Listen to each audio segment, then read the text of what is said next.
America ने middle east में चल रहे संघर्ष के बीच ईरान को बड़ी छूट दी है। दरअसल ट्रंप प्रशासन ने ऊर्जा आपूर्ति पर बड़े दबाव को कम करने के लिए समुद्र में ईरानी कच्चे तेल की खरीद बिक्री यानी सेल ऑफ इरानियन ऑयल पर 30 दिनों की पाबंदी में छूट दे दी है। यानी अब समुद्र में ईरान का तेल लिए जितने भी जहाज घूम रहे हैं उन्हें कोई भी देश खरीद सकता है। ट्रंप प्रशासन ने इसे लेकर शुक्रवार को एक आम लाइसेंस जारी किया, जिसके तहत 20 मार्च से 19 अप्रैल के बीच जहाजों पर लादे गए ईरानी कच्चे तेल और पेट्रोलियम उत्पादों की बिक्री की अनुमति दी गई है। ये जानकारी ट्रेजरी विभाग की वेबसाइट पर पोस्ट किए गए लाइसेंस के मुताबिक है।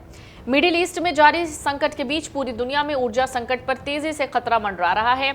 अमेरिका इजराइल का ईरान पर हमले को 2 सप्ताह से ज्यादा का वक्त हो चुका है। जंग तीसरे सप्ताह में होर्मुज़ स्ट्रेट बंद होने की वजह से कच्चे तेल की कीमतें भारी उछाल इनमें देखी जा रही है। इन सब के बीच अमेरिका ने ईरानी तेल को लेकर बड़ा फैसला लिया। उम्मीद जताई जा रही है अमेरिका के इस फैसले से तेल की कीमतों पर काबू होगा। ट्रंप सरकार ने कहा कि ईरान के तेल पर जो पाबंदी लगी हुई है उसे अगले 30 दिनों के लिए थोड़ा ढीला किया जा रहा है। यानी इस दौरान ईरान का तेल खरीदा और बेचा जा सकता है बिना किसी सजा के डर के। ये छूट उस तेल पर लागू होगी जो 20 मार्च से लेकर 19 अप्रैल के बीच जहाजों में भरा गया हो। मतलब जो तेल इस दौरान समुद्र के रास्ते भेजा जा रहा है उस पर फिलहाल कोई कार्रवाई नहीं होगी। अमेरिका के वित्त मंत्री स्कॉट बेसेंट ने बताया कि इस फैसले की वजह से करीब अब 14 करोड़ बैरल तेल दुनिया के बाजार में आ सकता है। ये बहुत बड़ी मात्रा है। इतने तेल के आने से बाजार में सप्लाई बढ़ेगी और दाम नीचे आने की उम्मीद है। जो बात सबसे ज्यादा ध्यान खींचती है वो ये है कि पिछले सिर्फ 2 हफ्तों में ये तीसरी बार है जब अमेरिका ने इस तरह की छूट दी है। इससे पहले रूस के तेल पर भी ऐसी ही राहत दी गई थी। यानी अमेरिका एक के बाद एक उन देशों के तेल पर से पाबंदी हटा रहा है जिन पर पहले उसी ने रोक लगाई थी। ये अपने आप में बहुत बड़ी बात है क्योंकि ईरान और रूस दोनों अमेरिका के कट्टर दुश्मन माने जाते हैं। सवाल ये उठता है आखिर अमेरिका अपने दुश्मनों का तेल बाजार में क्यों आने दे रहा है। इसकी वजह सीधी है तेल के दाम। जंग की वजह से दुनिया भर में तेल की सप्लाई पर असर पड़ रहा है।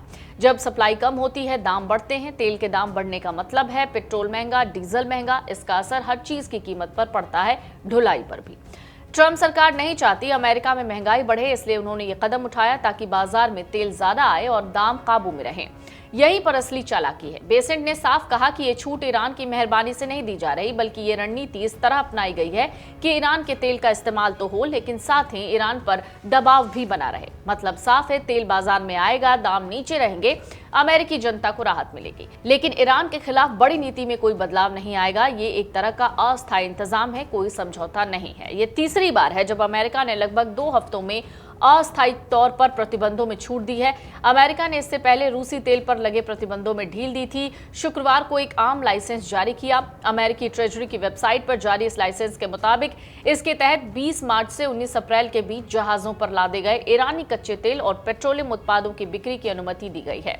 बेसेंट ने ट्विटर पर एक बयान में कहा, दुनिया के लिए एक मौजूदा सप्लाई को कुछ समय के लिए खोलकर अमेरिका तेजी से लगभग 140 मिलियन बैरल तेल ग्लोबल बाजारों में लाएगा, जिससे दुनिया भर में एनर्जी की मात्रा बढ़ेगी और ईरान की वजह से सप्लाई पर पड़े कुछ समय के बदलाव को या दबाव को कम करने में मदद मिलेगी।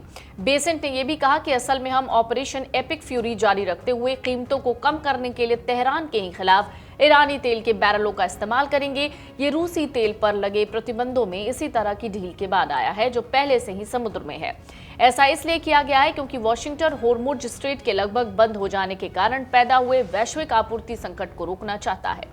एएफपी की रिपोर्ट के मुताबिक ईरान ने पहले कहा था कि उसके पास अंतर्राष्ट्रीय बाजारों को देने के लिए कोई अतिरिक्त कच्चा तेल नहीं है। ये बयान तब आया जब अमेरिकी ट्रेजरी प्रमुख ने प्रतिबंधों को अस्थायी रूप से हटाने की बात कही थी।